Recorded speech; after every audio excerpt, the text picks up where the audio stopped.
What's up guys, Ronaldo here and welcome. Today we are going to have a new DPS showdown. Now that Sargak is on today's banner, right?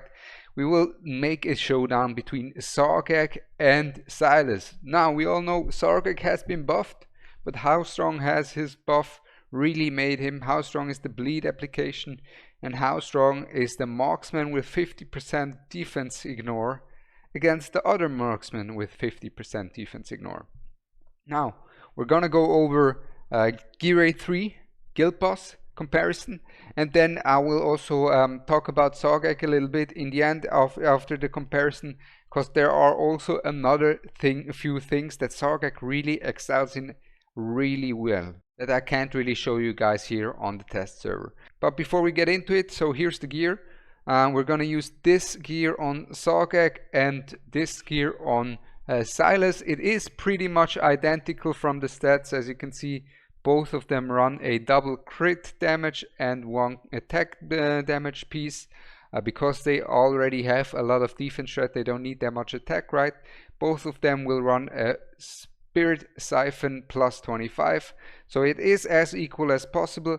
As you can see, Silas has a bit more attack speed, that doesn't matter, and Sargak has a bit like 1% maybe better stats than Silas, because he has a bit more crit damage than Silas does here.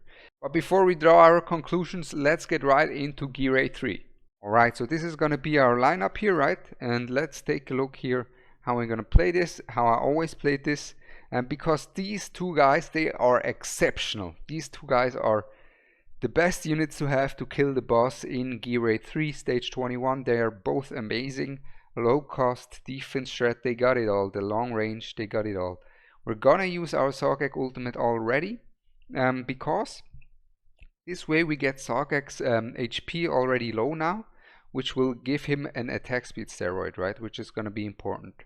As you can see, 130k hits here without the Dolores or anything, just him rinsing.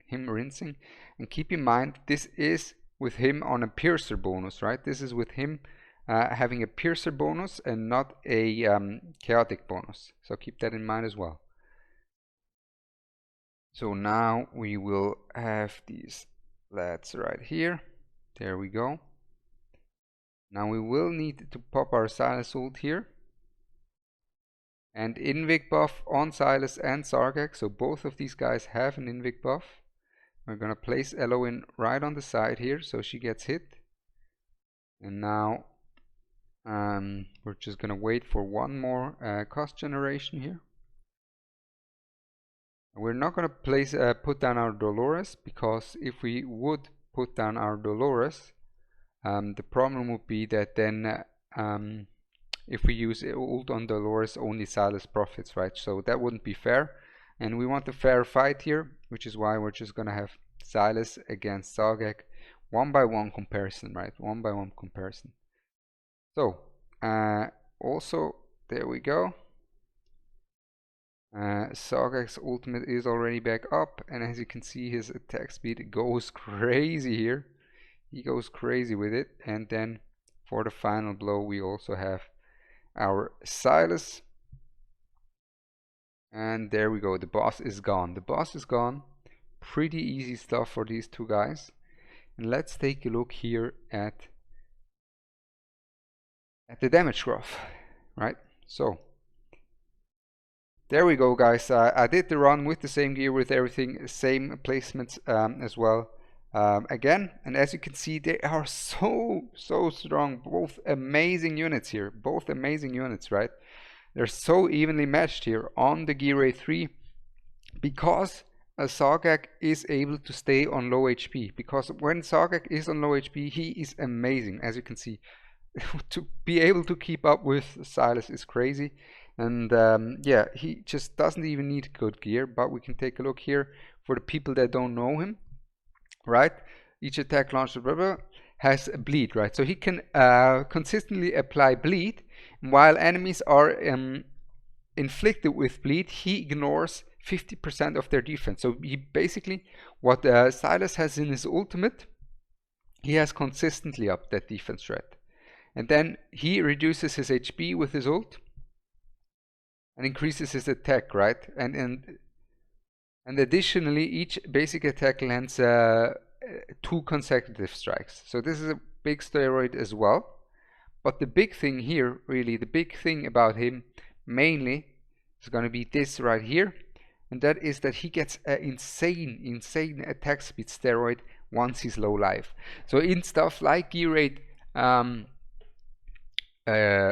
he is excelling, right? But now let's take a look here at the guild boss, and let's see how these guys perform in the guild boss 1-to-1, because it's gonna be quite different, as you will be able to see.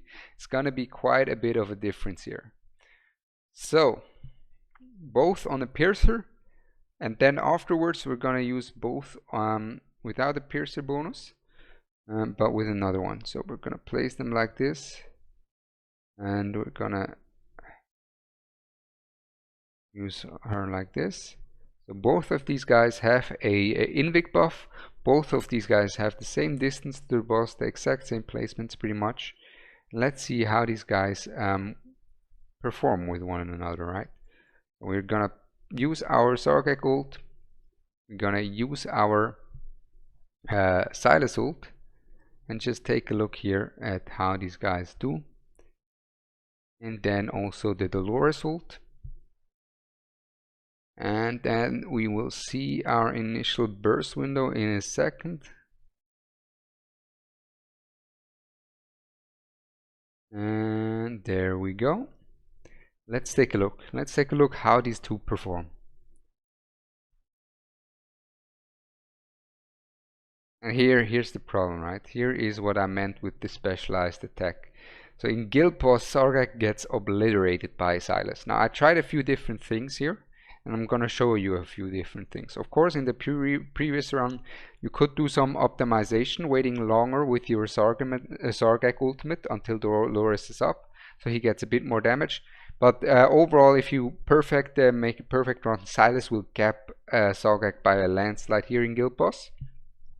And I'm gonna show you guys now how it looks like if you have a actual different lord for Sargak, and that is gonna be a chaotic lord, right? So now we're gonna pull up with the big guns. We're gonna give Sargak a gun as his lord, right? And for Silas, we will give him a Erika as his lord. And let's see how these guys perform now in different factions in the same scenario again. So we place down our Sargak, we place down our Silas, we place down our Dolores like that. We're gonna place down our Hollow like that, and we will wait. We will just see how these guys perform. And now this time, as you can see, we're gonna wait a bit with the Sargak ultimate, because we will only get one ultimate out anyways, right? Until the can I say it? Until the shield comes up. So we're just gonna use our Dolores now, Sargak now, and see how these guys perform in different factions now. So Sargak getting quite a lot of damage done as well. And we will wait until the shield, there we go, shield is up. And let's see here the damage dealt now. And as you can see, guys, it is pretty much a similar story here. It is pretty much a similar story, even with the different lord. For Sargak to really shine, you need him on low HP. And for a guild boss, for example, how you get him to be consistently low HP would be through a Carnelian, for example, right? If we go take a look here, for the people that don't know who Carnelian is, I can show you guys. We go to Chaotic, and she's perfect healer for Chaotics, because she will only heal them to a certain amount, HP amount, so there's always not full HP, so they profit. And she will also, because the Chaotic units will be low life, she will also give them an unkillable buff, so they won't die even though they're low life. So she's perfect for that, for a chaotic team. But as you can see here, in the guild boss, Sargak gets blasted away from Silas. And that is the takeaway, actually. That is already what I wanted to showcase you, and what I can tell you about Sargak and Silas. So basically, Sargak is amazing, guys. Sargak is amazing. Now he gets absolutely wiped off the table in Guild Boss, right? And you might be thinking, damn, Silas doubled the damage than Sargak, plus on Silas, it's easy to get awakenings compared to Sargak, right? So it's 10 times easier to get awakenings on Silas than on Sargak. But the thing is, where there is content where Sargak can't get hit, he is amazing. So for all the guys that have Sargak, congratulations everyone, you have an amazing unit for yourself, because he just brings so much to the table. He is amazing for GR3, amazing. Now I tried him for GR2, and unfortunately the steroid that his ultimate gives, he has more, like he's more of a consistent damage dealer than Silas, but the Silas steroid from his ult is just higher. Silas's ult steroid is higher than Sargak. So in GR2 I was able to do GR2 to stage 21 with Silas as single DPS, whereas with Sargak I just wasn't able to get it done. So there's that, right? But also not just in GR3, in Void Rift he just performs so well. He's an amazing unit. If you don't have a Silas, Sargak will get the job done as well. And also a big thing is going to be the Guild Wars, because in Guild Wars he just can perform exceptionally well. With a great placement, a Sargak is so oppressive. Like Sargak Gons, I never win against Sargak Gon combo, never. With Gon as his lord and him being placed properly, he becomes so oppressive. His consistent damage is menacing. So Guild Wars, he's also a monster. And overall, I'd say, of course, Silas is the king, but Sargak, just when he is able to stay on 1 HP throughout the fight, he is a monster. PvP is strong, Void Rift is strong, GR3 is strong. Maybe not as universal as a Silas, but at the places he's good at, he is just as good as a Silas. That was it from me, my little showcase for you guys, for a bit of a comparison between the two. So you know exactly how these two perform, how these two line up to one another. Other than that, I hope you enjoyed. I'm Ronaldo and I'm out. Peace!